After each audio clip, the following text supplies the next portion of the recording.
What if I told you that right now, as you're watching this video, there's a financial war happening that could completely change your life?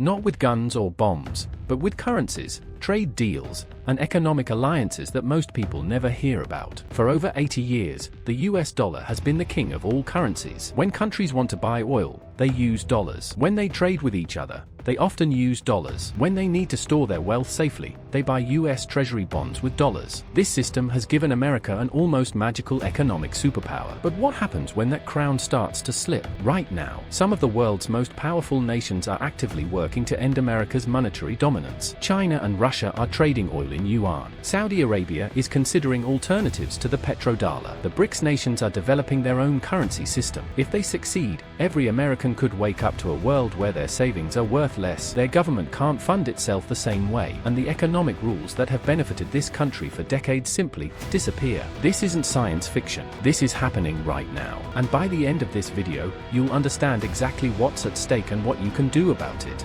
To understand what we might lose, we first need to understand how we got here, because the dollar's dominance wasn't always guaranteed. It's 1944, and World War II is still raging. But the smartest economic minds from 44 countries gather at a luxury hotel in New Hampshire called Bretton Woods. They're not just planning for peace, they're designing the entire global financial system. Here's what they decided. The US dollar would be backed by gold at $35 per ounce, and every other currency would be pegged to the dollar. Suddenly, America wasn't just a military superpower, it became the central bank of the entire world. But here's where it gets really interesting. In 1971, President Nixon did something that should have destroyed the dollar's power forever. He ended the gold standard. No more gold backing. The dollar was now just paper, faith, a promise. So how did America keep its monetary throne? Two words: petrodollar system. In the 1970s, Secretary of State Henry Kissinger made a brilliant deal with Saudi Arabia and other oil producers. They would sell their oil exclusively in US dollars, and in return, America would provide military protection and buy their government bonds. Think about what this meant. Every country that wanted oil, which is basically every country, had to first get dollars. They had to keep dollars in reserve. They had to care about America's economic stability because their own energy security depended on it. This created what economists called artificial demand for dollars. Even if people didn't trust America,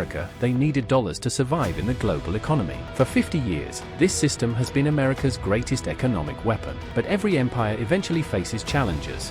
Fast forward to today, and the cracks in America's monetary empire are becoming impossible to ignore. Let's start with the biggest threat: China and Russia. These aren't just competitors, they're actively building an alternative financial system designed to bypass the dollar entirely. In March 2022, Russia started selling oil to China in yuan instead of dollars. Think about what this means. Two of the world's largest economies just said, "We don't need your currency anymore, America." But it gets bigger. The BRICS nations, Brazil, Russia, India, China, and South Africa, now control about 40% of the world's population and 25% of global GDP. And they're not stopping there. They've invited countries like Iran, Egypt, and the UAE to join their club. These nations are actively developing their own reserve currency, backed by a basket of their own currencies and commodities like gold and oil. They're creating their own payment systems, their own trade agreements, all designed to cut America out of the equation. And here's the ironic part: America's own actions are accelerating this process. Every time the US uses the dollar as a weapon,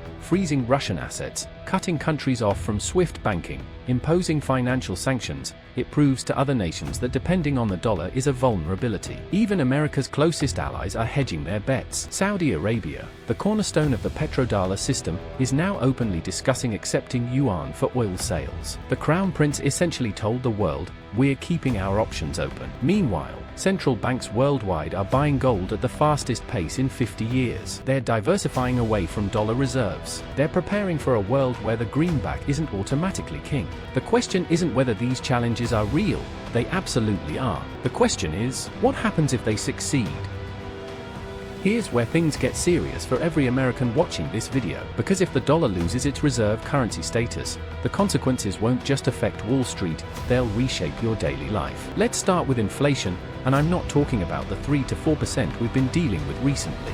When countries no longer need to hold massive dollar reserves, they'll start selling them back to America. Economists estimate this could trigger 20, 30, even 50% inflation almost overnight. That $100 grocery bill becomes $150. Your rent payment becomes unaffordable. Your savings lose half their purchasing power in months, not years. But here's an even scarier scenario. What happens when the US government can't borrow money as cheaply as it does now? Right now, America borrows about $1.5 trillion every year to fund everything from Social Security to the military. Foreign countries buy our government bonds because they need dollars for international trade. But if they don't need dollars anymore, why would they lend to us at historically low interest rates? Interest rates on government debt could triple or quadruple. Suddenly, just paying the interest on our existing debt becomes impossible without massive budget cuts or tax increases.